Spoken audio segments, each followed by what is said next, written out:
हमारी भारतीय जनता पार्टी की सरकार में, गठबंधन की सरकार में देश के भले के लिए, देश की उन्नति के लिए प्रत्येक वर्ग का सम्मान करते हुए बिना जाति धर्म बिरादरी के लिए देश के लोगों के लिए काम किया।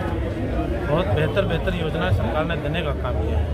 अंतिम पायदान पर बैठने वाले व्यक्ति तक अपनी योजनाओं को पहुंचाने का काम किया है। देश की महिलाओं का सम्मान करने का काम किया है। देश के किसानों के सम्मान के लिए जो निर्णय सरकार ने करने थे उन पर काम किया है।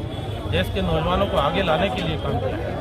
अंतिम पायदान पर बैठने वाले व्यक्ति को आगे लाने का काम सरकार कर रही है और आगे भी प्लान में डालने का काम किया जा रहा है। देश की अर्थव्यवस्था को ठीक करने का काम सरकार के द्वारा किया गया है। पिछले 2014 में 10वें 11वें स्थान पर आर्थिक स्थिति देश की होती थी। आज हमारे देश की आर्थिक स्थिति 5वें स्थान पर पहुंची है और अगला भी लक्ष्य निर्धारित करने का काम सरकार के द्वारा किया गया है। अगले 5 साल के अंतर्गत देश की आर्थिक स्थिति टॉप के 3 देशों में शामिल होती हुई हम लोग को पाएगी। अच्छा, कैराना की जनता का आरोप है कि आप क्षेत्र में 5 साल हो गए, कहीं भी दिखाई नहीं दिए हैं। ये अनर्गल प्रकार का प्रचार है। मैं लगातार लोगों के बीच में रहा हूँ, मेरा आवाज़ भी यहाँ है। मैं लगातार लोगों के बीच में बैठ कर के यहाँ समस्याओं को भी सुनने का काम करता रहा हूँ और जहाँ भी कार्यक्रम मैं लगाता रहा हूँ वहाँ भी मैं जाने का काम करता रहा हूँ। मैं कभी भी अपने क्षेत्र के लोगों से दूर न तो रहा हूँ और ना ही रहने वाला हूँ।